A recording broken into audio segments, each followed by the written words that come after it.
Hola, ¿qué tal amigos? Bienvenidos sean a un nuevo video de Tutoriales Gerberín. Hoy vamos a hablar acerca de la turbulenta vida de Anhel Noreña, una mujer llena de polémicas, historias intensas y capítulos que parecen sacados de una telenovela.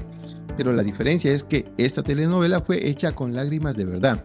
Y es que en su vida hubo amores complicados, secretos pero que muy secretos, situaciones que hasta el día de hoy siguen causando polémica. Anhel Noreña vivió momentos difíciles, pero también momentos asombrosos. Su historia quedó marcada por el amor que tuvo con José José, una relación que hasta el día de hoy sigue envuelta en escándalos y pleitos familiares. Pero antes de empezar con este merequetengue, me gustaría invitarlos a suscribirse al canal, si aún no lo han hecho, y activar la campanita, porque eso nos ayuda a seguir subiendo más y mejor contenido. Además, así tú no te pierdes de ninguno de nuestros interesantes temas. Ahora sí, sin más preámbulo, vámonos a lo que te truje chencha. Anhel Noreña nació en el año 1944, en plena época de oro del cine mexicano. Ella fue la mayor de 4 hermanos, a quienes les llevaba varios años de diferencia. Por eso, desde muy joven le tocó cargar con ese papel de hermana mayor e incluso tuvo que hacerla de segunda madre. Entonces ellos siempre fueron mis hijos, siempre fueron mis juguetes, siempre fueron algo que pues era mío, pero no tanto. Nunca pensé que llegaran a ser tan míos como que yo fuera su mamá en un momento dado, ¿no? Pero como se fueron dando los acontecimientos de nuestra vida. La Ciudad de México la vio nacer. Su familia venía de una clase social con bastantes carencias, donde no había mucha estabilidad económica. Su padre trabajaba en Tijuana, en una agencia de autos, mientras que su madre se dedicaba a las tareas del hogar. De esas labores que sostienen una casa por dentro, aunque el mundo se esté viniendo abajo por fuera. Y miren nada más amigos las ironías de la vida. Después de estudiar la primaria, Anhel Noreña fue enviada a un colegio de monjas, donde le exigían usar faldas largas, casi hasta los tobillos. Pero según dicen, a Anhel le gustaba ser como la Reinalda, y cuando bailaba se le miraba hasta la espalda. Ella misma ha contado que no era la mejor alumna, pero tampoco la peor. Era de las regulares. A veces pasaba las materias de panzazo y de vez en cuando hasta tenía que hacerle ojitos al maestro para que no la reprobara. Era así como la Yulisa, que quería ser la consentida del profesor. Desde que era bien chavalita, Anhel cargó con el problema de la obesidad, según ha contado ella misma. Llegó a tener 100 kilos de hermosura, algo que en su momento le trajo muchas inseguridades. Y es que se dice que las chamacas de aquel entonces eran bastante burlonas. Mientras ellas se reían, Anhel cargaba frente al espejo una tristeza silenciosa, de esas que no se ven, pero pesan más que cualquier comentario. No, gordita no, excesivamente gorda, una niña obesa, ¿ok? Pues era un problema muy serio, porque no tenía ropa, porque nada me quedaba, porque vives muy angustiada, porque no sabes cómo remediarlo. En ese momento no tenían dinero. Pero como les estaba diciendo, su papá trabajaba en Tijuana, así que la familia se trasladó a vivir en aquel lugar, pero no se conformaron con eso, porque al poco tiempo decidieron dar el brinco al charco y se lanzaron para el Gabacho. Y la vida ahí les tenía preparada otra sorpresa, porque según contó la propia Anhel, consiguió chamba en una casa en Beverly Hills, ahí nomás donde hay pura mansión y pura gente milloneta. La contrataron como empleada doméstica y fue en este lugar donde aprendió inglés y también le enseñaron modales de gente bien pipiris nice y aprendió a ser bien disciplinada. Era otro mundo, un mundo completamente diferente al que ella venía acostumbrada. Imagínate tú, ella venía de una vida donde se lavaba a mano y de pronto llegó a un lugar donde había pura lavadora eléctrica. Y es que todo en la vida tiene sus ventajas y sus desventajas. Te cansas menos lavando la ropa en máquina, pero te pierdes del chisme del lavadero. ¿A poco no, amigos? Y yo encontré un trabajo con una señora maravillosa que fue mi primera hada madrina, que era Edith Head, mi amor. Edith Head fue una diseñadora de vestuario para las películas más fabulosas que te puedas imaginar. En aquella casa la gente era muy fufurufa. Anhel empezó a vivir experiencias completamente distintas. Su patrona era una famosa diseñadora de Hollywood llamada Edith Head, quien poco a poco comenzó a tomarle mucho aprecio. Y es que, aunque Anhel era una muchachita gordita, tenía una simpatía enorme. Esa forma de ser le fue abriendo puertas, porque a su patrona le empezó a dar ternura y con el tiempo la convirtió casi en su mano derecha. Fue así como Edith Head la acercó a un mundo que Anhel ni siquiera imaginaba que existía. Aquella chavalita que cargaba con inseguridades y una historia familiar complicada, de pronto empezó a codearse con estrellas de cine y la televisión estadounidense. Dicen que un día abría la puerta y era Elizabeth Taylor, la famosa actriz de Hollywood. Y al otro día abría la puerta y el que llegaba era Marlon Brando. Y otro día abría la puerta y el que llegaba era José, el jardinero. Tampoco era que todos los días llegaran superestrellas. En Beverly Hills. Sirvienta. Pero en Beverly Hills. En Beverly Hills. Y de Edith Head, una señora que hacía los vestuarios de las películas más famosas, muchas de ellas, todas las películas que hicieron. La patrona, doña Edith, se convirtió en una especie de hada madrina para ella. La ayudó a cambiar su imagen, le enseñó a arreglarse y no solamente eso, también le compró ropita y le mostró pequeños detalles que, poco a poco, fueron transformando a aquella joven que había empezado trabajando en el servicio doméstico en una dama bien distinguida. Dicen que Anel se miraba en el espejo y ni ella misma podía creer que fuera la misma persona. Todavía no era famosa, pero ya empezaba a sentir que la vida le estaba dando un giro inesperado. Son directa de que era el premio del concurso que te daba el Consejo Nacional de Turismo de don Miguel Alemán. Sí. Él hacía a través de, en la colonia mexicana de Los Ángeles, que es una colonia muy querida y muy respetada. Y es que según contó Anel, la señora tomaba una pastilla que le quitaba el hambre. Al verla, Anel pensó, pues yo también me la voy a echar, a ver qué pasa. Fue entonces cuando empezó a cambiar su apariencia. Ya no era la misma Anel, la llenita de amor, sino una muchachona con pinta de modelo. Su patrona, al verla casi para concurso de belleza, decidió inscribirla en el certamen México de Los Ángeles. Anel todavía no creía que pudiera ganar, así que se inscribió como que no queriendo la cosa, pero al final terminó llevándose la corona, y ese triunfo le abriría la puerta de regreso al país que la vio nacer. Que me vio y me dice, oye, ¿no te gustaría participar en un concurso de belleza? Y digo, ay señora, siempre que me pregunta que qué quiero hacer de grande, yo le digo que Miss Universo. Sí, mi reina, pero Miss Universo, ¿me entiendes de dónde?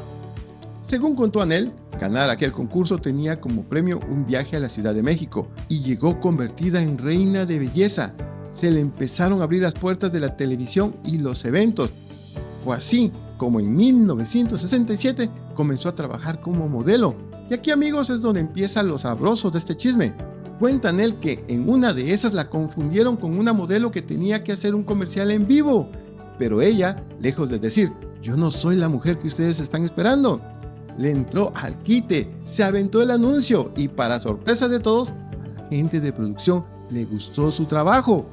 Así que la invitaron a colaborar con ellos sin tanto argüende, sin tanta planeación y casi por accidente, Anel terminó metiéndose al mundo de los medios de comunicación. Ya estando dentro del ambiente artístico y para amarrar mejor su carrera, decidió estudiar en la ANDA, porque una cosa es verte bien frente a la cámara y otra cosa muy distinta es sostener una imagen sin que el personaje se te caiga. Pero no conforme con hacer comerciales para la televisión, su belleza empezó a llamar la atención de varios productores. En 1969 debutó en el cine con la película Siempre hay una primera vez, dirigida por Guillermo Murray. Después, en 1970, apareció en Tápame Contigo, al lado del Zorro Plateado, Mauricio Garcés, y dijo, arroz, esto ya se cocinó. Y así la cosa se puso buena porque Anel ya estaba, como quien dice, trabajando junto a uno de los galanes más exitosos de la historia del cine mexicano. También por aquellos años participó en la telenovela El amor tiene cara de mujer, una producción donde, según dicen, las faldas eran bien rabonas, como para que los caballeros echaran su taquito de ojo. Y aunque Anel no venía de una familia artística, aprendió con rapidez cómo moverse en el medio. Poco a poco fue agarrando experiencia, desenvolviéndose con naturalidad y convirtiéndose en un rostro conocido dentro de la televisión mexicana, aprovechando cada oportunidad que se le presentaba. Yo tenía varios programas porque entonces podías trabajar en todas las televisoras y tenía programa en el Canal 2 que era el Hotel del Gallo Giro con Luis Aguilar. En el Canal 4 era MM4. Anel no era la típica muchachita, hija de mami, de esas que de todos se espantan. Ella le entraba a lo que viniera enfrente, y eso lo notaron rápidamente las personas que estaban a su alrededor. Se dieron cuenta de que Anel no se iba a achicopalar tan fácilmente ante los ofrecimientos de caballeros que, como dicen por ahí, sí tenían con queso las quesadillas. Su primer gran amor fue un chico italiano llamado Gino Sabatel, un romance que vivió allá en los Estados Unidos. Fue de esos amores de juventud, cuando a la muchacha de servicio le daban salida el domingo y ella empezaba a ilusionarse con la vida, con los paseos y con las promesas bonitas. Pero aquel amor pasó sin pena ni gloria. Y ya habías tenido un novio, ¿no? Pues ya estabas muy En bonita, Estados Unidos hubo un chico italiano que se llamó Gino Sabatelli. ¿Fue el primer amor de Pero tu vida? novio. No, amor no. Amor, digo, ¿Pasión? no, ¿Sexo? No, caray, no. Y es que, amigos, nadie sabe lo que son las verdaderas caricias si no se ha subido al metro. Y como decía mi buen amigo Paquito del rancho Miraldilla, allá por el Arroyo Prieto, en Jalisco, ¿tú qué sabes de amores y nunca has besado un burro? Y hablando de amores, Anel se enamoró de un hombre billetudo, un milloneta de esos de buena familia y de muy buenos modales, de esos a los que antes le llamaban Junior y ahora les dicen mis reyes. El señor era de pedigrí, un hombre elegante, refinado, guapo, acostumbrado a los lujos y a las atenciones. Poco a poco empezó a moverle el tapete a Anel Noreña, porque ella veía en él muchos detalles que le parecían sacados de una vida de reina. Imagínense nada más, hasta le puso un penthouse en la colonia Anahuac en la Ciudad de México. Pero no todo era miel sobre hojuelas, porque aquel hombre también tenía su lado oscuro, y como dice el dicho, cuando algo parece demasiado bueno para ser verdad, lo más probable es que no lo sea. Con el tiempo, aquel lugar, lejos de ser un paraíso, se convirtió en una jaula de oro. Anel empezó a sentirse como la canción de la calandria, pidiendo a gritos que alguien le ayudara a escapar de su prisión. Y es que, amigos, sí había regalos, detalles y buenas intenciones, pero también había soledad y un control que no la dejaba ir ni al baño sola. A esas alturas, muchos entenderán que aquel hombre era casado y Anel era simplemente su amante. El señor llegaba, pasaba un rato con ella y por las noches se iba. No pensaba dejar a su esposa. Para él, Anel no era una historia de amor, era solamente un pasatiempo en su vida. De la mañana. Él se Llegaba iba a a las 4 de la 9. mañana. Para su casa, porque él era casado. Ah, espérame. O sea, Ya en la nave del olvido. Horrible, bueno, horrible me pasó. ¿Qué te voy a decir? este señor era casado. Y es que bien dicen, amigos, la amante puede saber que el hombre es casado, pero el verdadero golpe llega cuando lo ve junto a la esposa. Ahí es cuando le cae el 20, porque dice el dicho, ojos que no ven, corazón que no siente. Y dicen que eso le pasó a Anel. Cuando lo vio con su mujer, sintió que la ilusión se le hacía pedazos, así como cae una copa fina sobre un piso duro de mármol. Fue entonces cuando descubrió que no todo lo que brilla es oro y que el lujo y el dinero no siempre compran la felicidad. Una de las declaraciones más polémicas que ha dado Anel Noreña es que durante su juventud llegó a tener 6 abortos. Sí, amigos, como lo escuchan. Y eso habla mucho de la vida intensa y turbulenta que llevó. Porque hay que reconocerlo, Anel es de las pocas mujeres del espectáculo que se han atrevido a hablar abiertamente de sus errores, sus excesos y sus decisiones más difíciles. Ella misma ha dejado claro que, en aquellos años, sí le dio vuelo a la hilacha, bien y bonito. Tuvo más romances que discos tiene Luis Miguel.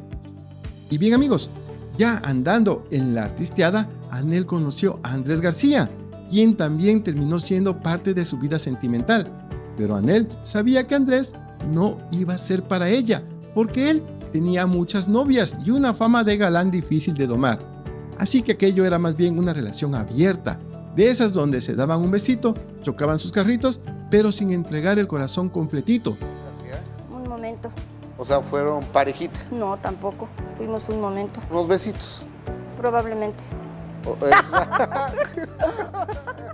Y es que según contó Andrés García, un día Anel le dijo, oye Andrés, preséntame a un hombre para casarme con él, porque tú tienes muchas novias y yo quiero un hombre para mí solita. Así que Andrés le presentó a José José, un joven cantante que apenas empezaba a levantar su carrera y que nadie imaginaba en lo que se convertiría, el príncipe de la canción. Según contó Anel, lo conoció el día del Festival de la Canción Latina, cuando José José interpretó magistralmente El Triste de Roberto Cantoral. Aquel día memorable también fue el día en que conoció al hombre que, con el tiempo, se convertiría en su esposo.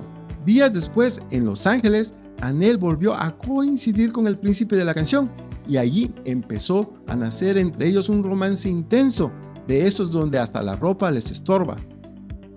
Pero su historia apenas comenzaba. todavía vendrían más vicisitudes en su vida, una vida con más capas que una cebolla y más lágrimas que el final de La Usurpadora. Platicamos muy sabroso, pero no nos dio ni el teléfono. No sirve el teléfono. Absolutamente nada.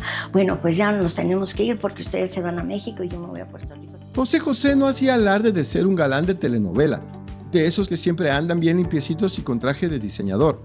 Él era más bien un muchacho tímido, reservado y bastante educado. Según cuentan, se le acercó a Anel con mucho pudor y le pidió permiso para darle un beso en el hombro. Imagínense ustedes, a Anel ya la habían besado por todos lados, menos en el hombro. Por eso, aquel gesto le pareció bastante inocente y puro, porque otros hombres le pedían de todo y algunos ni siquiera le pedían permiso. En cambio, el príncipe llegó con toda la ternura del mundo, pidiéndole permiso únicamente para besarle el hombro. ¡Ay, qué tierno, amigos! Inocente, pobre amigo, dijera Juan Gabriel. Para no comer, date cuenta, entre los compromisos y todo gira alrededor de una copa o de la comida. ¿Entiendes? Entonces, si tienes que estar en forma, tienes que estar en forma. Y dicen que después de aquella noche no intercambiaron teléfonos. Ropa interior tal vez sí, pero teléfonos no.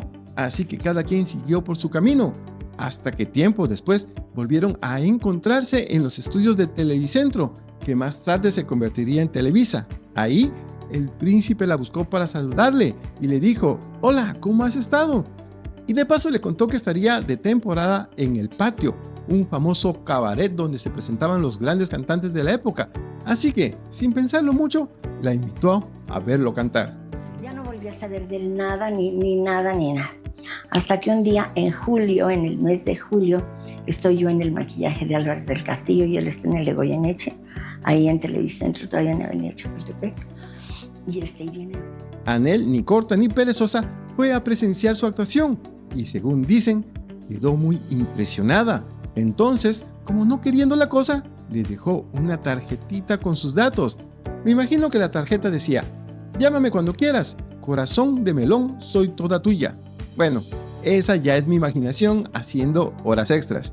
Pero ella cuenta que la tarjeta solamente tenía su teléfono, su dirección y el número de habitación, aunque con esos datos nada más faltaba que dijera: «Dejo la llave debajo de la maceta, así que si pasas por mi casa, tráete un poquito de agua para que de paso riegues la plantita».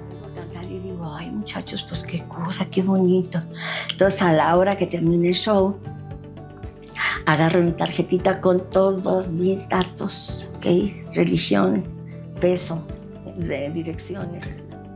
Y es que, bien dicen, amigos, como siempre pasa en estas historias de amor, a los pocos días José llegó de madrugada a buscarla a su casa en la colonia del Valle. El romance agarró vuelo rápido porque la mesa ya estaba servida. La tarjetita con los datos era mera formalidad, porque Anel ya le había puesto el ojo al príncipe de la canción, y donde ella ponía el ojo, ponía la bala. Mi pobre José José terminó siendo paloma por querer ser gavilán. Después, en pleno romance, se fueron de viaje a Cozumel y se quedaron a dormir en un yate que había rentado el productor de José José. Para aquel entonces, José José ya era tan popular que no podía hospedarse en hoteles, porque ahí le caían todas las chamacas, las admiradoras, y aquello se convertía en un verdadero campo de batalla. Así que un yate era mucho más conveniente. Además, estando adentrados en el mar, y ahí la vida es más sabrosa, había más privacidad. Y según contó Anel, en aquel lugar vivieron su primera noche de copas, su primera noche loca. Imagínense, el mar, la luna, la juventud, la música, el yate, ellos solos. Pues, ¿qué más podía pasar? Y digo, ¿qué esperaban? Para ese entonces ya habían tenido algunos encuentros, pero ambos tenían mucho trabajo. Anel estaba metida en el teatro y José José venía con una carrera musical muy exitosa. Pero además de su carrera como cantante, José José también traía una vida bastante turbulenta. Aún así, el romance seguía fluyendo, aunque todavía había algo que no había terminado de cuadrar. Y es que, según dice Anel, un día José José se fue de viaje. Cuando regresó, le dijo que esa sería su última noche de pasión juntos, porque había conocido a alguien con quien se iba a casar. ¿Y quién era esa persona? Pues nada más y nada menos que Kiki Herrera Calles, nieta de un expresidente mexicano, una mujer muy rica que, además, le llevaba a José José el doble de edad. ella tenía hijos casi de la edad de José José, y eso, amigos, en aquella época fue un verdadero escandalazo. Y es que según contó Anel, Kiki Herrera había hablado mal de ella para conquistar a José José. Supuestamente le dijo que Anel era una mujer muy vivida, muy correteada y que andaba metida en fiestas donde se vendía por dinero. Aquellas palabras, según Anel, habrían servido para hacerla quedar mal frente al príncipe de la canción y abrirle camino a Kiki en su vida. Pero luego que se casara, ay, peor tantito, dije, qué barbaridad, de lo que me libraste, Dios mío, porque mira que no sé qué, que no tiene palabras.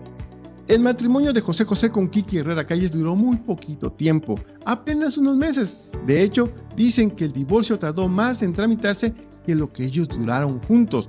Y es que, según cuentan, a Kiki le gustaba entrarle bien y bonito a la botella, algo que terminó perjudicando todavía más a José José, quien ya de por sí era como ese niño que es llorón y todavía le mueven la cuna. Y es que, amigos, cuando Anel Noreña volvió a entrar en la vida de José José, él estaba pasando por un momento bastante complicado.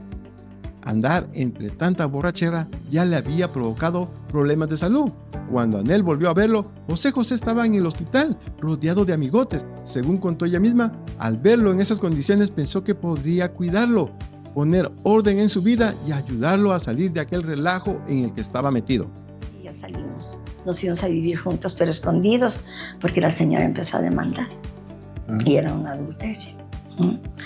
Total, mijito, que la pasamos de colores pero ya muy juntos, jurándonos amor eterno.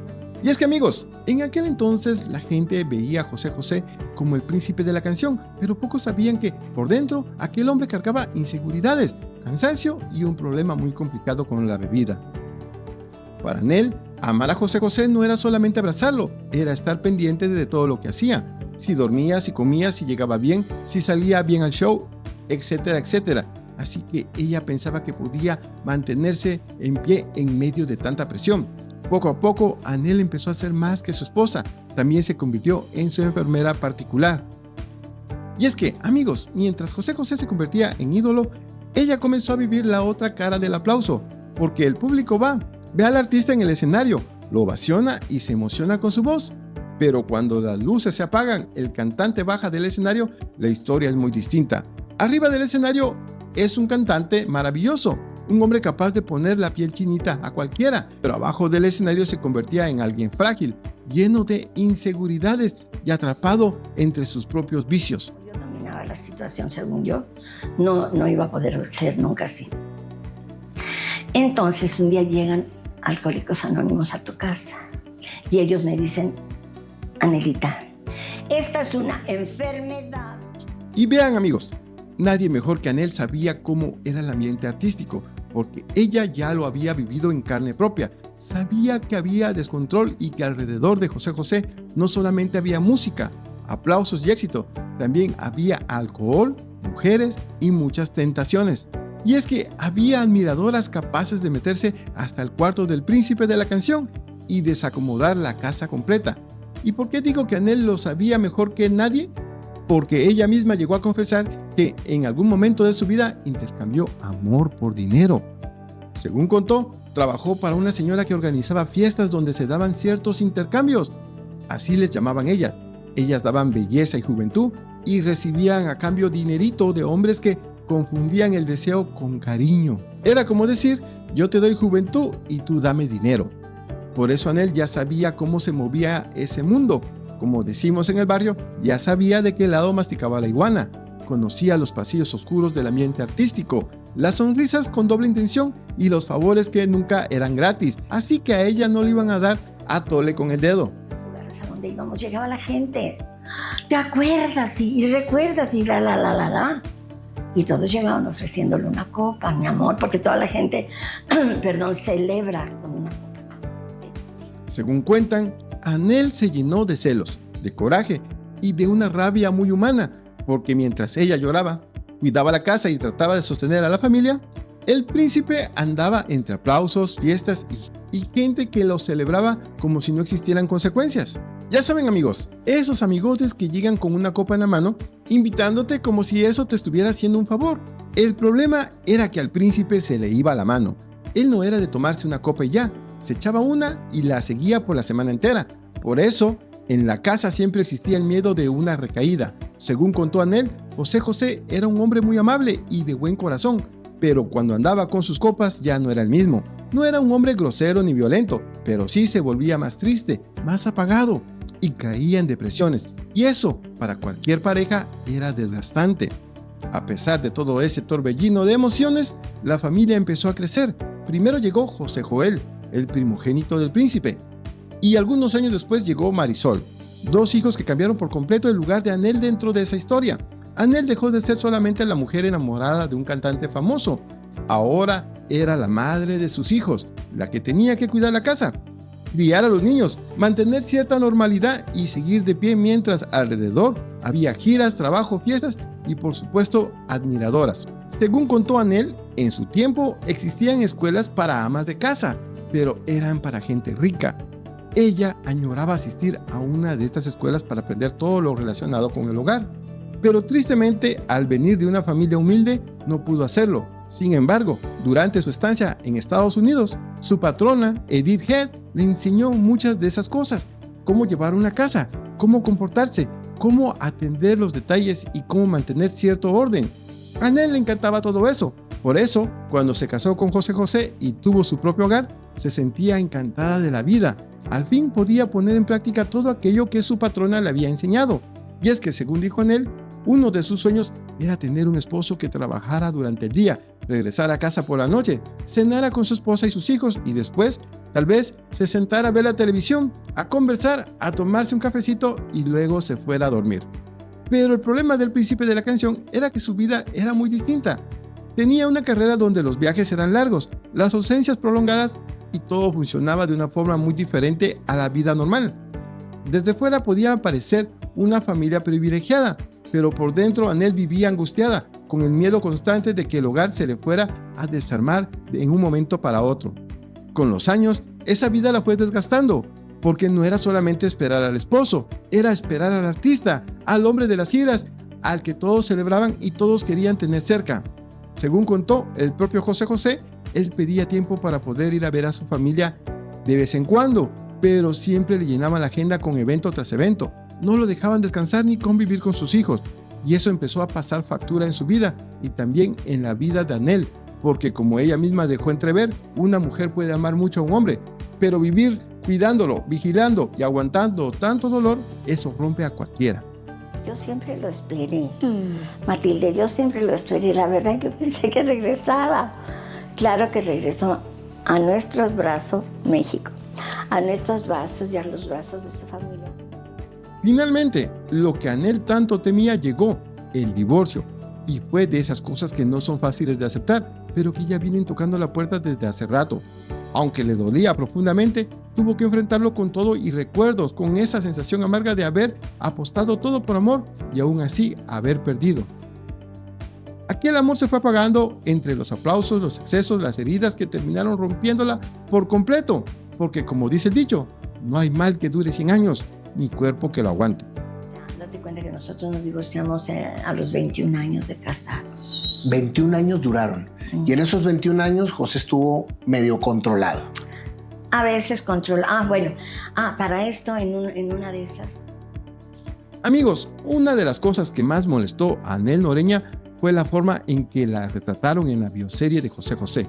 Sí, amigos, imagínense nada más, muchos secretos que ya estaban bien guardados bajo tierra salieron a relucir en aquella serie de televisión, y la verdad es que la producción no la dejó nada bien parada. Y déjenme les cuento, nada más para que se den un quemón. En la bioserie la presentaban como una mujer codiciosa, adicta a las anfetaminas, y lo peor de todo, la tachaban de mujer de la vida galante. Cosa que la neta, pues ella misma dijo que sí. Pero fue en cierta etapa de su vida. Pero tampoco era para que se mancharan de esa manera. Según dijo Anel, en la serie también se dijeron muchas mentiras, porque no todo lo que apareció era cierto. Son puras mentiras. Y que te quede claro, son mentiras. Hizo una mezcolanza tan desagradable, pero son puras mentiras. Además, la tacharon de bruja. Si esto fuera poco, también en la bioserie se dio a entender que José José no tenía dinero por culpa de Anel Noreña, porque supuestamente ella se lo quitaba todo. Y ahí sí Anel dijo, permítame tantito. Eso sí que no, porque según ella, si José José no tenía dinero, entonces, ¿cómo era posible que tuviera tanto para andar tomando? El asunto es que en ese entonces José José todavía estaba vivo y los productores de la serie se basaron en testimonios del propio príncipe de la canción. O sea, quizá José José estaba contando, como diría Niurka, su verdad. De su cabalidad, de que tenga una mente cabal todavía. Él no pudo haber hecho eso, no puede ser. Amigos, últimamente la salud de Anel Noreña ha estado no del todo bien, por decirlo de una manera, después de tantos pleitos, no solamente con su ex esposo, sino también con sus hijos. Pues se sabe que, por ejemplo, con Marisol no mantiene una muy buena relación. Anel volvió a preocupar a sus seguidores por su estado de salud, porque según se han dicho, sufrió un derrame cerebral o un infarto cerebral para los más religiosos. Situación que encendió las alarmas, ya que actualmente tiene 81 años. Habría perdido momentáneamente el habla, por lo que tuvo que ser trasladada de emergencia a un hospital. Y es que amigos, después de una vida llena de amores, escándalos, heridas y batallas familiares, el cuerpo también empieza a cobrar factura, porque una cosa es aguantar los golpes de la vida y otra muy distinta es que el corazón y la salud terminen pasando la cuenta. En un momento dado me dio un infarto al cerebro, pero muy rápido, eso sí me dice el doctor, fue rapidísimo lo que le pasó, pero sí le pasó, que no sé qué. Yo no estaba tan consciente de lo que era eso, pero sí estuvo de qué, porque en un momento dado perdí el... Según se sabe, Anel también tendría problemas de presión y diabetes. Además, le quedaron algunas secuelas del habla, pero a pesar de todo eso, ella sigue de pie, todavía opinando, todavía recordando y todavía mirando hacia aquellos años que ya no van a regresar. Sobre todo recordando la época que vivió al lado de uno de los cantantes más grandes de la historia de México. Y bien amigos, ahora sí les traigo una mala noticia, porque hemos llegado al final de este video. Pero como siempre, esperamos que el video haya sido de su agrado y si el video les gustó, por favor compártanos con sus amigos y familiares para que podamos seguir con esta noble labor. Gracias por todo su apoyo. Como siempre les agradecemos mucho sus comentarios y su suscripción al canal. También les recuerdo que tenemos videos especiales para quienes se hacen miembros del canal. Y amigos, dicen que el que mucho se despide pocas ganas tiene de irse, pero ahora sí me voy, porque tengo que ir a hacer video para las intrigas de Gerberín, que es otro canal donde subimos contenido de música grupera. Así que si después de este video quieres darte una vuelta por el canal Las Intrigas de Gerberín, nos vemos allá también. Y nos vemos en un próximo video. Adiós.